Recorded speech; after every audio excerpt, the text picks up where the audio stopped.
우리 시간 말씀 같이 보도록 하겠습니다. 오늘 같이 보시는 말씀은 시편 99편 1절에서 9절까지 말씀입니다. 시편 99편 1절에서 9절까지 말씀.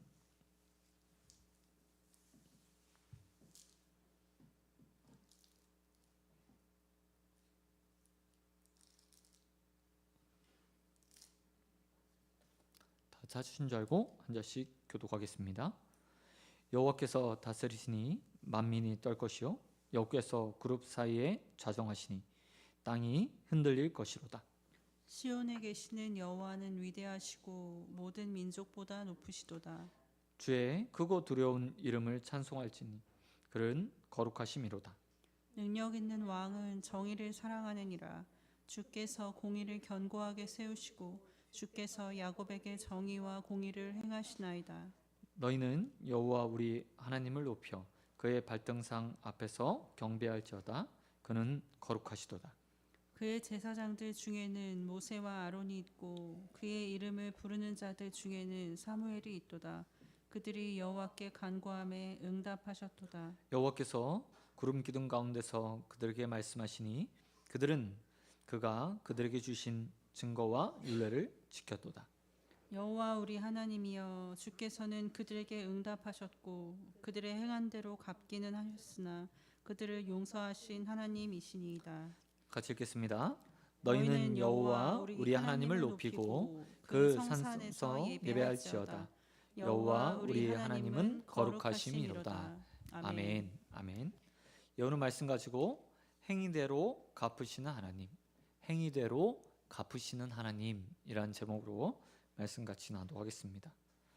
우리가 오늘 읽은 시편은 이전에 보았던 시편 93편, 그리고 95편, 96편, 97편, 98편과 함께 왕의 시편이라고 불리우는 시편들입니다.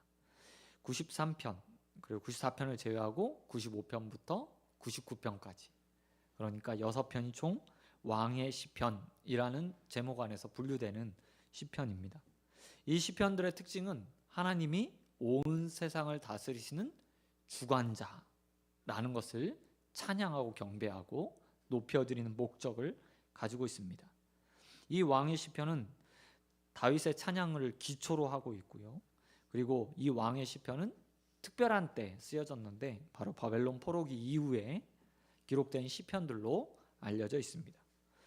우리가 알고 있듯이 이스라엘은 586년 남유다가 바벨론에 무너짐으로써 완전하게 나라를 잃고 패망하게 됩니다.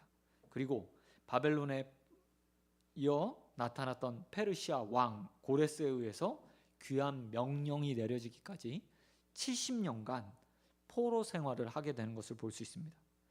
이스라엘 백성들은 이 포로 귀환 이후에 스룹바벨 성전을 재건하고 스룹바벨을 통해서 성전을 재건했고, 그리고 이 시편들을 써서 왕이신 하나님을 찬양하고 경배했습니다.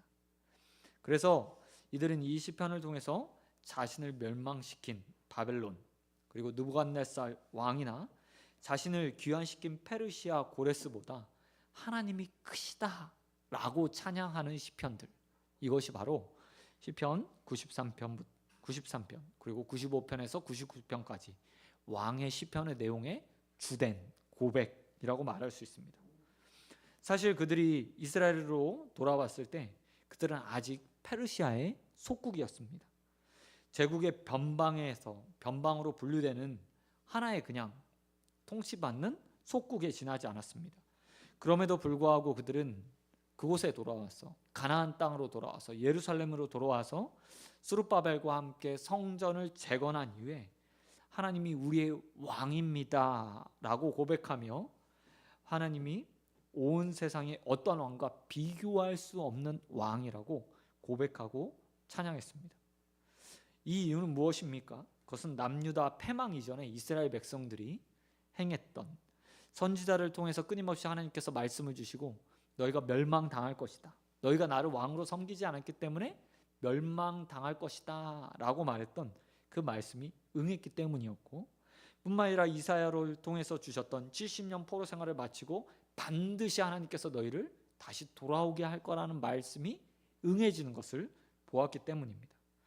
뿐만 아니라 그들은 가나안 땅에서만 그 하나님을 목격한 것이 아니었습니다. 바벨론에서, 페르시아에서, 다니엘과 같은 사람들을 통해서 그들은 하나님이 여전히 살아계시고 가나안 땅만 다스리는 왕이 아니라, 신이 아니라 온 세계의 주관자로서 어느 곳에서나 하나님이 역사하신다는 사실들이요, 바벨론에서 경험했습니다. 그리고 그들은 다시 하나님을 만나고 또 이스라엘 땅에 돌아와서 하나님을 향해서 이 왕의 시편을 통해서 하나님을 찬양했습니다. 그 내용들이 오늘 본문 말씀에 그대로 다 담겨 있습니다. 먼저 오늘 시편을 보면 시인은 이렇게 이야기합니다. 절대적인 하나님의 권위를 높여 찬양하고 있습니다. 사실 우리는 왕정제도를 분명하게 경험하지 못한 사람들입니다. 지식으로 왕정제도가 어떤지 알 수 있고 또 TV로 사극으로 왕이 어떻게 통치하는지 보았습니다. 하지만 그런 지식과 달리 우리에게 왕정제도라는 것은 좀 낯설고 또 그 권위가 얼마나 강했는지에 대해서 분명하게 알 수는 없습니다. 그러나 시인은 그 왕정제도 안에 살았던 사람이었습니다. 그래서 시인은 오늘 그 하나님이 얼마나 권위 있는 분인가, 위대한 분인가를 우리에게 먼저 들려주고 있습니다. 먼저 1절에서 시인은 왕이신 하나님께서 그룹 사이에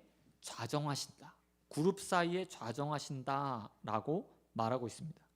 이 말은 두 가지 의미가 있습니다. 하나는 당시 성전, 그리고 성전 안에 있던 지성소, 그리고 지성소 중앙에 있었던 언약궤, 그리고 언약궤 위에 뭐가 있죠? 두 그룹들이 딱 이렇게 모형에 있습니다. 그러면 하나님은 때가 되면요, 항상 그 언약궤 위에 그룹 사이에 좌정하셨습니다. 이 모습을 그리도록 지금 시인이 말하고 있는 겁니다. 그룹 사이에 좌정하신 하나님. 이 말은 첫 성막이 생겼을 때부터 그리고 빈번하게 좌정하셨던 하나님을 연상시키고요, 또 고정된 솔로몬을 통해서 성전이 지어진 이후에 계속 1년마다 한 번씩 좌정하시는 하나님을 상상하도록 만들었습니다. 하지만 단순히 그냥 이스라엘에 계신 하나님, 성막에 계신 하나님, 성전에 계신 하나님, 언약궤 위에 좌정하시는 하나님만 이야기하는 것이 아닙니다. 이 말에 두 번째 의미가 있는데 그것은 하늘 보좌에 계신 하나님에 대한 이야기. 하늘 보좌에서 두 그룹들이 있고 하나님은 그 사이에 보좌를 두시고 항상 그 위에서 온 세상을 통치하시는 분이십니다. 시인은 그 하나님이 좌정에 계신다고 이야기하고 있습니다. 뿐만 아니라 시인은 그렇게 좌정해 주신 하나님 앞에 뭐라고 이야기하고 있습니까? 5절 말씀에 보면 그 하나님을 향해서 발등상 앞에서 경배할지어다 라고 이야기합니다. 여기서 말하는 발등상은 왕이 밟고 발을 대고 있는 그런, 요즘 말하면 의자 같은, 그리고 요즘 발받침 같은 그런 것을 이야기합니다. 그리고 이 발등상이요, 성경에서 뭐라고 표현되고 있냐면 이 땅이라고 표현되고 있어요. 하나님의 보좌가 하늘에 있고 하나님의 발등상이 이 땅을 딛고 서 있는 겁니다. 그러니 하나님의 통치 영역이 얼마나 크고 위대한지를 보여주는 수식어들이 이 하나님의 보좌, 그룹 사이에 좌정하신 하나님, 그리고 발등상이라는 표현인 거죠. 시인은 이를 통해서 하나님이 온 세상의 주권자, 온 세상의 주인이라는 것을 먼저 우리에게 공포해 주고 있습니다. 그리고 그 하나님을 향해서 거룩하다라고 말하며 경배하라고 이야기하죠. 사랑하는 성도 여러분, 우리의 삶에 좌정하시는 하나님, 그리고 이 땅 가운데 하늘 보좌에서 이 땅을 통치하시는 그 하나님을 향해서 온전하게 경배하고 찬양드리는 저와 여러분이 되시길 우리 주님 예수 그리스도의 이름으로 축원드립니다. 그런가 하면 그 온 세상을 다스리는 하나님이 어떤 방식으로 통치하는지에 대해서 시인은 우리에게 말해주고 있습니다. 4절에서 시인은 이렇게 하나님을 부르고 있습니다. 능력 있는 왕, 능력 있는 왕이라고 하나님을 표현합니다. 그런데 이 표현을 히브리어 그대로 보면요, 이렇게 직역해야 됩니다. 능력의 왕, 능력 있는 왕이 아니라 능력의 왕, 능력의 왕이라고 직역하는 것이 좋습니다. 시인은 하나님을 능력의 왕이라고 고백합니다. 사실 남유다가 멸망했을 때 이스라엘 백성들에게는 믿음의 위기가 찾아왔습니다. 하나님을 수백 년 동안 계속해서 이스라엘의 범죄와 형벌에 대해서 말씀하셨고, 그럼에도 불구하고 남유다는 실제적으로 회개하지 않아서 멸망을 당했습니다. 문제는 남유다가 멸망하고 나라를 잃는 것이 단순히 그냥 죄 때문이라고 세상 사람들이 생각하지 않았고, 이스라엘 백성들 거의 대부분도 그렇게 생각하지 않았다는 겁니다. 왜냐하면 당시의 고대 근동의 전쟁 문화 때문이었습니다. 당시 고대 근동의 전쟁들은 다들 신들의 대리전쟁이라는 생각을 가지고 있었습니다. 더 강한 신이요, 약한 신을 정복하는 거예요. 그리고 더 강한 신을 섬기는 나라가 항상 전쟁에서 승리할 수 있다고 사람들은 생각했습니다. 그런데 남유다가 바벨론에게 멸망당해 버린 거예요. 그러니 이스라엘 백성들 생각에 하나님이 어떻게 생각되었겠습니까? 뿐만 아니라 세상 사람들이 하나님, 아니 유다 백성들을 보면서 어떻게 말했겠습니까? 약한 신을 섬긴 민족, 그래서 패할 수밖에 없는 족속들이라고 생각했을 겁니다. 심지어는요, 오늘 본문은 5절에서 발등상이라는 표현이 나오잖아요. 근데 고대 왕들이 이렇게 자신의 보좌를 발이 안 닿을 만큼 크게 만든 다음에 그 위에 앉고 발등상 위에 발을 얹었는데, 그 발등상에는 자신이 정복했던 나라의 이름을요 하나하나 다 새겼대요. 왜요? 발로 너는 내 밑에 있어, 내가 너를 짓밟았어, 내가 너를 정복했어 라는 표현으로 그렇게 해서 수치를 주었다고 합니다. 그런데 지금 하늘 보좌에서 발등상, 땅을 다 지배하고 계시는 그 하나님이, 땅을 발등상 삼았던 그 하나님이 어떻게 됐어요? 고대 전쟁에서 패해버린 거예요. 하나님을 믿고 있던 남유다 백성들이 바벨론에게 정복당해 버린 겁니다. 그런데 그 하나님을 시인은 뭐라고 부르고 있어요? 능력의 왕이라고 부르고 있다는 거죠. 시인이 이렇게 고백할 수 있었던 것은 그가 앞에 말했듯이 바벨론 70년 포로기 생활을 하면서 눈으로 보았던 하나님의 역사 때문이었습니다. 가장 대표적인 바벨론 포로기에 유명한 사람이 누구죠? 바로 다니엘이라는 사람입니다. 다니엘은 70년간 바벨론에서 또 페르시아로 나라가 바뀌면서도 총리, 고관들의 역할들을 감당했던 사람이었습니다. 그리고 그는 그의 삶을 통해서 왕들에게 한 가지 고백을 끌어내요. 그게 뭐냐면 하나님은 왕 중의 왕, 신 중의 신이시다 라는 고백이 바벨론의 왕들을 통해서 또 페르시아 왕의 입술을 통해서 증거될 수 있도록 만들었던 사람들이었습니다. 이스라엘 백성들은 그 모습을 보면서 하나님이 저 가나안 땅에 계신 분이 아니구나, 이 바벨론 땅 먼 2000km가 넘는 그 거리에 계신 이곳에도 하나님은 역사하시고 다스리시고 계신 거라 라는 것을 깨달았고요. 또한 이 바벨론 포로기 모든 패배의 원인들이 우리에게 있고 하나님의 역사와 주관 가운데서 이루어진 것이라는 사실을요 70년을 보내면서 더욱더 믿게 되고 확신하게 되었어요. 그리고 그런 그들이 돌아와서 이 왕의 노래를 지으면서 이렇게 말하고 있습니다. 하나님은 능력의 왕이시다. 능력의 왕이시다라고 말하고 있다는 겁니다. 뿐만 아니라 시인은 그 능력의 왕이신 하나님께서 공의와 공의로 이 땅을 다스리시는 분이라고 4절에서 고백하고 있습니다. 4절을 보면 시인은 이렇게 말합니다. 하나님께서 공의를 견고하게 세우신다. 주께서 정의와 공의를 행하시는 분이다 라고 연속해서 고백하고 있어요. 네, 참 놀랍죠. 사실 왕정시대의 사람들은요, 자신의 왕이 정의롭고 공의롭다고 고백하는 것은 결코 쉬운 일이 아니었습니다. 왜냐하면 인간의 왕들은 변덕스럽기 그지없었기 때문이죠. 그들은 늘 공의롭고 정의롭지 않았습니다. 선택적으로, 간헐적으로 인간들의 왕의 모습에서 공의와 정의가 나타나곤 했어요. 하지만 그들은 포악했고 자신의 것들을 챙겼고 자신의 실속을 챙기는데 급급한 왕이었습니다. 때로는 자신의 백성들을 마치 노예처럼 부렸고 약탈하기도 하고 강탈하기도 하는, 그리고 매질하는 왕의 모습이었어요.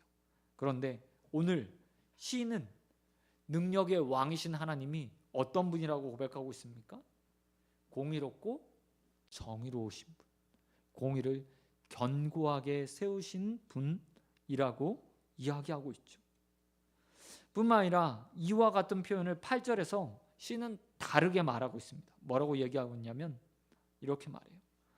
공의의 하나님이 그들의 행위대로 갚으신다. 하나님이 행위대로 갚아주시는, 보응하시는 정의와 공의를 행하시는 분이라고 이야기하고 있죠. 악인은 악인의 행위대로 심판을 받게 되고 의인은 의인의 행위대로 복을 주시는 그 하나님이라는 사실들을 이렇게 표현하고 있는 겁니다. 정의와 공의의 하나님, 그 행위대로 갚아주시는 하나님이라고 표현하고 있습니다. 여러분, 하나님은 우리의 행위를 보시는 분입니다. 그리고 그 행위에 따라 갚아주시는 분입니다. 하나님의 기준은 4절에서 말하는 것처럼 공의예요. 그리고 그 하나님은 그 공의를 견고하게 세우신 분입니다. 사랑하는 우리 소원교회 성도 여러분, 공의를 세우시는 그 하나님의 척도에 맞는 삶을 사는 저와 여러분 되시길 우리 주님 예수 그리스도의 이름으로 축원드립니다. 그래서 우리의 삶에도 하나님께서 우리의 삶에 보응하실 때, 우리의 삶을 대갚아 주실 때 악인이 되어서 하나님 앞에 심판받는 것이 아니라 하나님께 칭찬받을 수 있는 자들이 되길 우리 주님 예수 그리스도의 이름으로 축원드립니다. 그런가 하면 시인은 능력과 공의로 이 세상을 다스리시는 하나님께서 의인의 삶에 어떤 은혜를 주시는지에 대해서도 오늘 본문에서 이야기하고 있습니다. 의인에게 주시는 하나님의 가장 큰 은혜를 시인은 오늘 이렇게 말해요. 응답, 기도 응답이라고 말하고 있습니다. 본문 6절에 보면 모세와 아론 그리고 사무엘의 이름이 갑작스럽게 등장하고 있습니다. 그런데 모세, 아론, 사무엘이라는 사람들과 함께 무엇이 소개되고 있냐면요, 그들이 기도했고 간구했으며 하나님께서 그들에게 응답하셨다라는 말로 그들의 삶을, 의인의 삶을 대변하는 세 사람의 모습을 표현해 주고 있어요. 여러분, 이 시인이 말하고 있는 세 사람의 특징이 무엇입니까? 6절에요. 그 답이 나와 있어요. 그의 제사장들 중에라고 말하면서요, 모세, 아론, 사무엘이 제사장이었다고 이야기합니다. 제사장. 모세는 이스라엘 백성들을 출애굽시켰고 또 첫 하나님의 말씀을 받아 하나님 앞에서 이스라엘 백성들을 중재하는 제사장의 역할을 처음 감당했던 사람이었어요. 그리고 나서 이후에 아론이 대제사장 아론과 아론의 자녀들이 대제사장과 제사장이 되어서 공식적으로 모세가 죽은 이후에 대제사장의 역할을 감당할 자들로 쓰임받게 됩니다. 사무엘은 어땠습니까? 사무엘은요, 아론의 가문은 아니었어요. 하지만 이스라엘 초대 왕국이 세워지는 그 과정 가운데서 사사의 시대에서 왕정 시대로 넘어가는 그 사이에 유일하게 자신의 믿음과 온전한 하나님을 향한 열심을 가지고 제사장의 역할을 감당했던 위대한 선지자며 제사장의 역할을 감당했던 자였습니다. 그리고 이들의 한 가지 특징이 있는데요. 그게 바로요, 제사장의 역할 중에 하나인 중보자, 중재자, 도고자의 역할을 감당했다는 겁니다. 그리고 시인은 그 모습들을 보면서 이렇게 이야기하고 있어요. 그들이 간구했고 기도했고 그들은 응답받았다. 이게 하나님께서 당시의 의인이라고 말하는 사람들에게 주시는 가장 큰 은혜라고 말하고 있다는 거예요. 여러분, 내가 누군가를 위해서 기도하는데 하나님께서 즉각 응답해 주시는 거예요. 내가 무엇인가를 놓고 기도하는데 하나님께서 그 가운데 응답해 주시는 거예요. 얼마나 큰 복입니까? 얼마나 큰 은혜입니까? 이 응답이 그런데 어디서부터 왔어요? 왜 응답해 주셨죠? 오늘 본문 말씀 7절에 그 답이 있어요. 7절에 보면 또 하나 상징적인 이야기가 나옵니다. 여호와께서 구름 기둥 가운데서 그들에게 말씀하시니 그가 그들에게 주신 증거와 율례를 지켰다.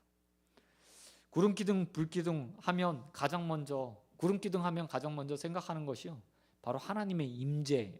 임재. 사무엘의 시대에는, 모세나 아론의 시대에는 구름 기둥이 직접 그들이 인도했죠. 그리고 성전에 구름 기둥이 임해서 하나님께서 자정하시는 모습이 나왔습니다. 사무엘 시대도 마찬가지였어요.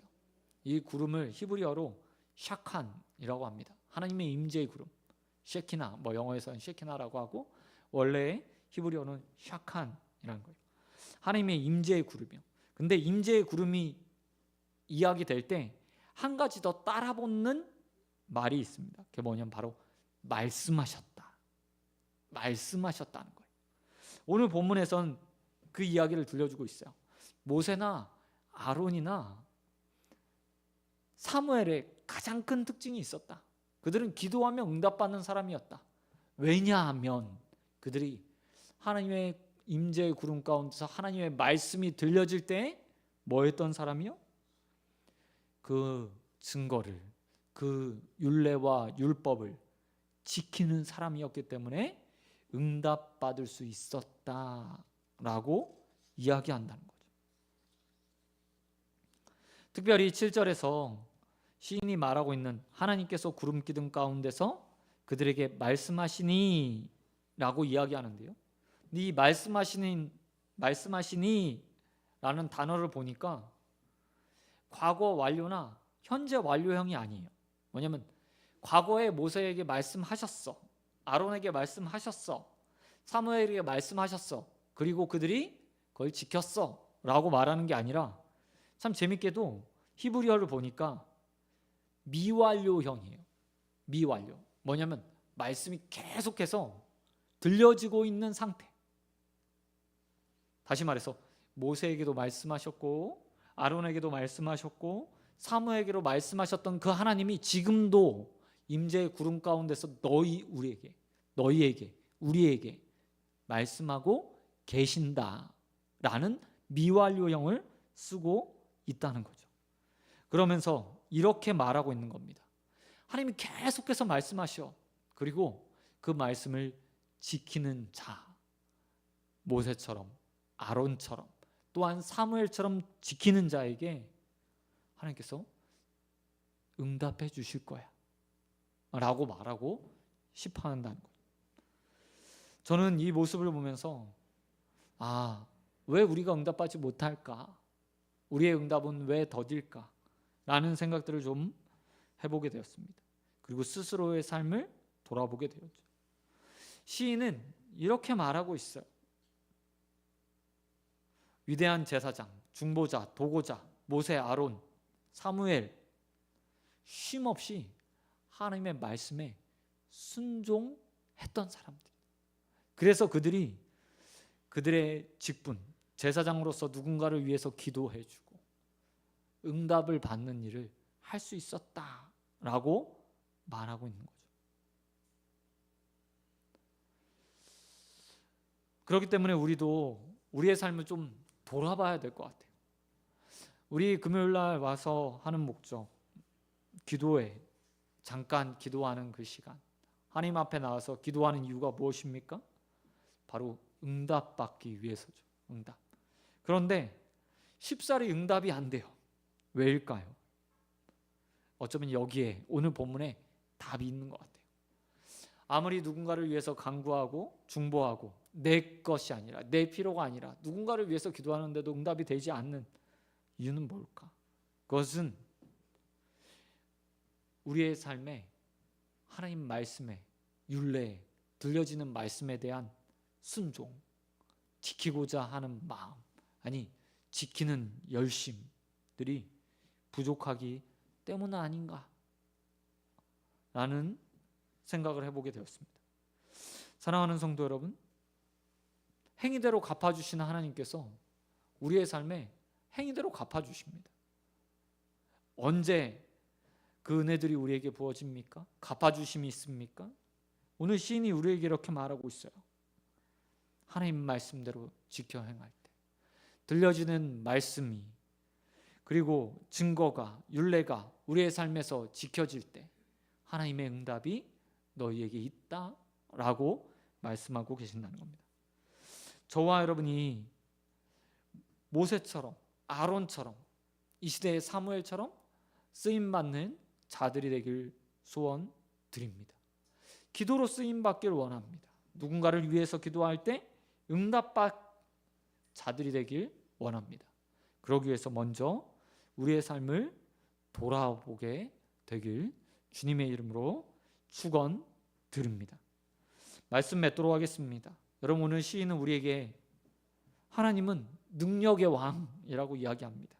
공의를 굳건하게 세우시는 분이래요.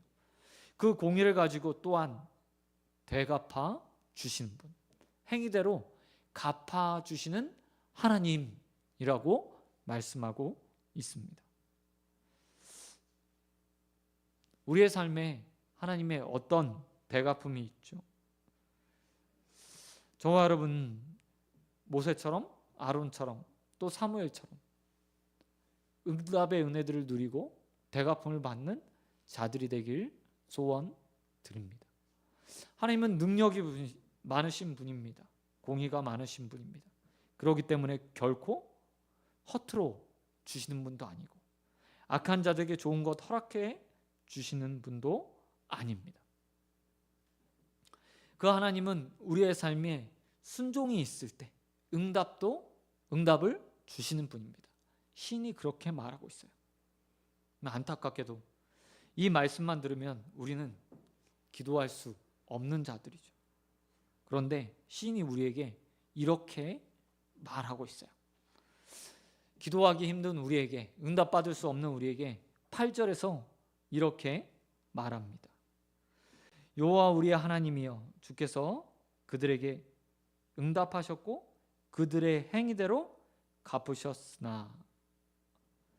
여기까지 보면 하나님은요, 행위대로 갚아주시는 분이에요. 근데 뒤에 붙이고 있죠. 하나님은 그들을 뭐 하시는 분이래요? 용서하시는 분. 부족하고 연약해요. 온전한 행위가 없을 수도 있습니다. 잘못할 수도 있어요. 인간의 나약함들은 그러나 하나님 앞에 또한 용서받을 수 있는, 하나님은 기꺼이 용서할 줄 준비가 되어 있는 분이라는 겁니다.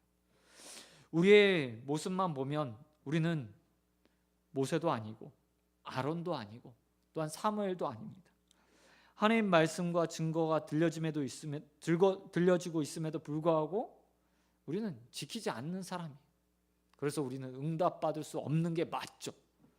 하지만 하나님에게는 사랑이 있어요.